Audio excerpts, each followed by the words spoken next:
Danes je 6. maj 1856. leta, 6. maja se je rodil, voilà, Sigmund Freud. Sem si ga narisal tamle gor, dva sta. 10 let nazaj, še več. Znam tudi portretirati, ampak samo portrete. Zanima me glava že cel življenje. Freud je pomemben zato, v teh časih je to pomembno, ko sem kritiziral tele proteste, kolesarjenje, pa sem celo omenjal, da gre za zombije, ovce. Celo omenil sem tam drhal, ne, to je razpuščena, rekel, nevedna banda, ki ne vedo, zakaj so tam, ne. Neki se jim ščajma not po glavu, protestirajo proti vladi, proti ukrepom, proti Janši, proti koronavirusu, ne vem proti čem, po mojem proti lastni norosti. No, Freud je rekel, da je človek subjekt, torej, da je subjekt se je razvilo kot teorija to pozneje, ampak obnašal se pa Freud do človeka, kot da ni gospodar v lastni hiši, kot se je pozneje Lacan izrazil, ki pa je govoril o subjektu, da je človek slep in to dvakrat slep. Prvič ne ve, kaj njegova zavest misli, ker resnica o subjektu, o človeku je nezavedna. Nezavest pa malo bluzi, pa razmišljamo o sebi, kot da nekaj vemo. Jaz ni gospodar v lastni hiši. Jaz je ropotarnica imaginarnih identifikacij, kot je rekel pozneje Lacan, pa ta francoska filozofsko-psihoanalitična šola, tudi Foucault pa Althusser, Lacan, Foucault, Althusser so govorili o subjektu. Freud se je pa do človeka obnašal kot da subjekta. Subjekt je slepec. Ne ve resnico o sebi, bluzi, svobodne volje ni, da se ve, ne, to so pozneje znanstvene raziskave poskušajo nekako dokazati. Tudi kognitivni znanstveniki so ugotovili, da dejansko z pozicije zavesti mi o sebi nič ne vemo in da nimamo svobodne volje. In na tak način je Freud govoril že takoj, rekel, še prednji je to prvo knjigo svojo napisal Interpretacija sanj.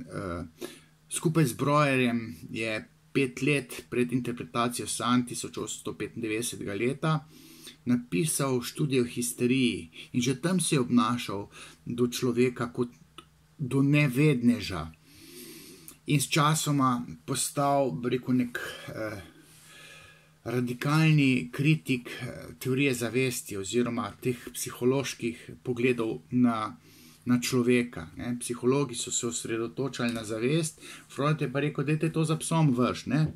Nezavedno je bistveno, ne. Na nezavedno se moramo osredotočiti, če bi želeli vedeti resnico o subjektu, o človeku.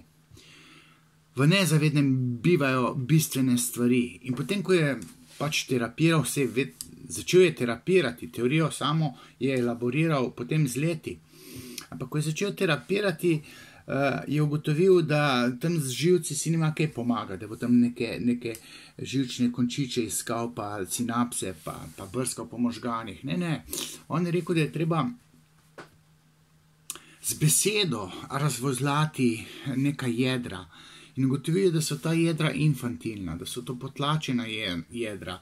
Nekaj, kar je otrok doživljal v svojem otroštvu, ponesrečeno doživljal ali pa ponesrečeno to dojemal, se pravi neke dogodke, dojemal v svoji glavi in potem so ti dogodki, infantilno potlačeni dogodki, imeli svoje nasledstvo v odraslosti.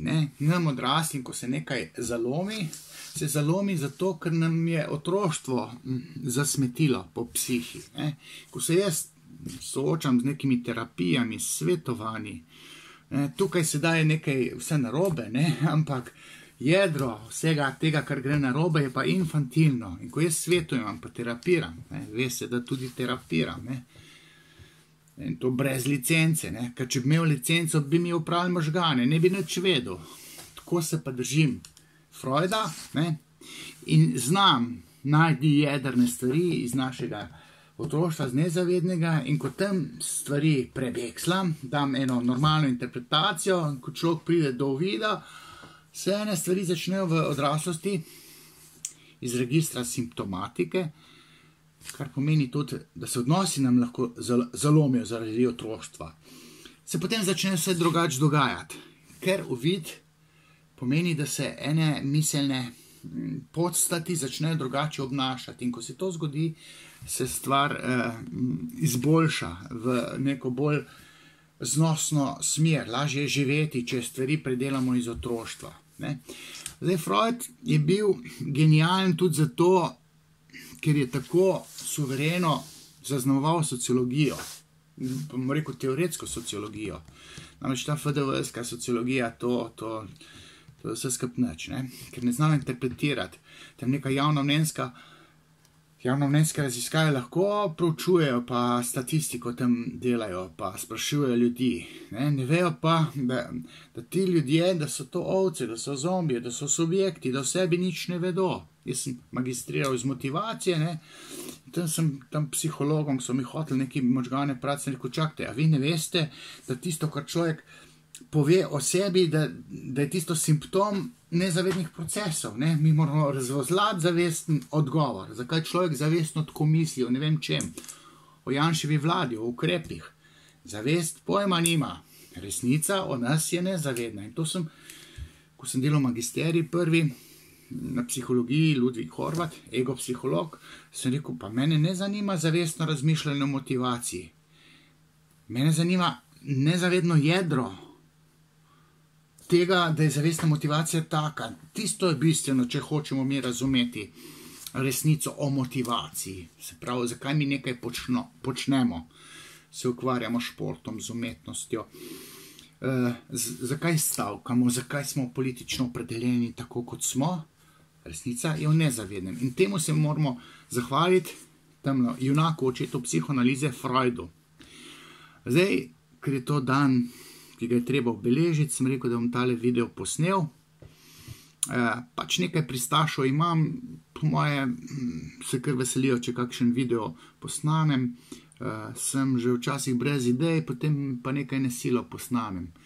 Zanj sem se režil, sem se poslušal po Radio Gaga, danes sem pa rekel, tale Freudov dan, rojstvo je treba obeležiti, pa sem posnel tale video. Tistega, ki imam pa prej posnetega na zidu, sem pa kot oddajo posnel 15 let nazaj, ko sem imel svoje oddaje.